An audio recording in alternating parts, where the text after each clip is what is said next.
अस्सलाम वालेकुम दोस्तों, आपका खैर मकदम है इंसाफ की आवाज़। और आज की हमारी अहम खबरों में नाजरीन, उत्तर प्रदेश के मुजफ्फरनगर ज़िले के बुढ़ाना कोतवाली इलाके में मुसलमानों के ऊपर 500 से ज़्यादा FIR दर्ज की जा चुकी है। FIR क्यों हुई और किस बात पर हुई, आइए तफसील से समझते हैं।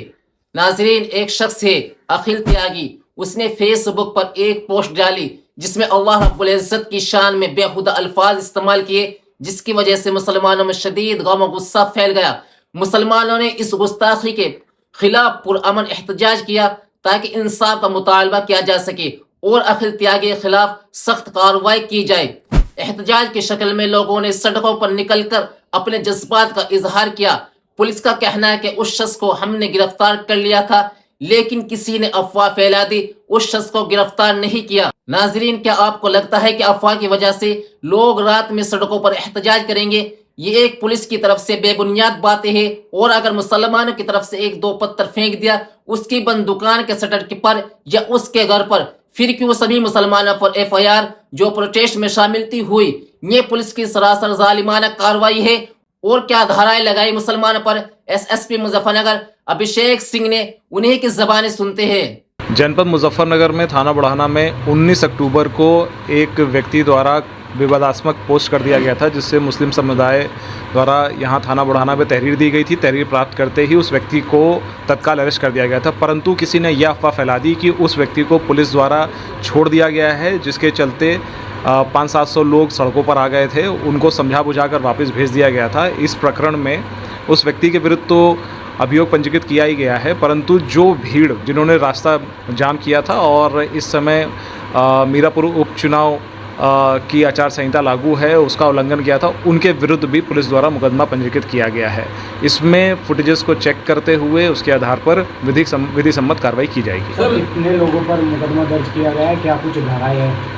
इसमें 500 से 700 लोगों के विरुद्ध मुकदमा दर्ज किया गया है। इसमें मार्ग जाम करना, आपत्तिजनक नारे लगाना और इलीगल असेंबली करना और MCC वायलेशंस की धाराएं हैं। सर, मैं 20 मिनट में गिरफ्तारी हो गई जब आरोप लगा, उसके बावजूद लोग सड़कों पर आए, इतना उग्र प्रदर्शन किया, क्या वजह लगती है आपको? देखिए, जैसा कि मैंने आपको बताया कि किसी के द्वारा ये अफवाह फैला दी गई थी कि उस व्यक्ति को पुलिस द्वारा छोड़ दिया गया है।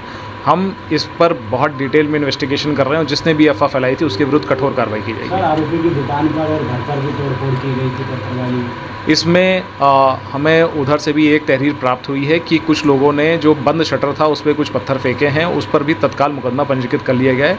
उसमें भी जिन्होंने ये कृत्य किया है उनके विरुद्ध कार्रवाई की जाएगी। अल्लाह रब्बुल इज़्ज़त मुसलमानों को सब्र और तहम्मुल अता फरमाए। और जो भी मुसलमानों के ऊपर नाजायज मुकद्दमात लगाए जा रहे, मौला करीम तो उनको समझ दे, वरना इस दुनिया में उनका नाम निशान बाकी भी ना छोड़।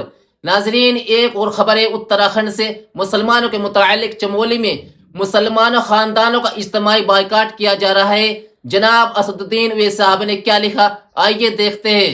मुसलमानों को भारत में अछूत बना दिया गया है। उत्तराखंड के चमोली में 15 मुसलमान परिवारों का सामूहिक बहिष्कार किया जा रहा है। चमोली के व्यापारियों ने धमकी दी है 31 दिसंबर तक मुसलमानों को चमेली छोड़ देना होगा।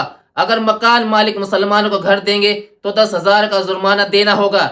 ये वही उत्तराखंड है जहाँ की सरकार समानता के नाम पर यूनिफॉर्म सिविल कोड लागू कर रही है। क्या चमोली में मुसलमान को समानता और सम्मान से जीने का हक नहीं है? मोदी अरब शेखों से गले मिल सकते हैं तो चमेली के मुसलमानों को भी गले लगा सकते हैं। आखिरकार मोदी भारत के प्रधानमंत्री है, सऊदी या दुबई के तो नहीं। अल्लाह रब्बुल इज़्ज़त मुसलमानों की हर तरह से हिफाजत फरमाए और जो शरपसंद लोग हैं अल्लाह ताला उनको समझ दे। आमीन। अस्सलामु अलैकुम व रहमतुल्लाहि व बरकातुहू।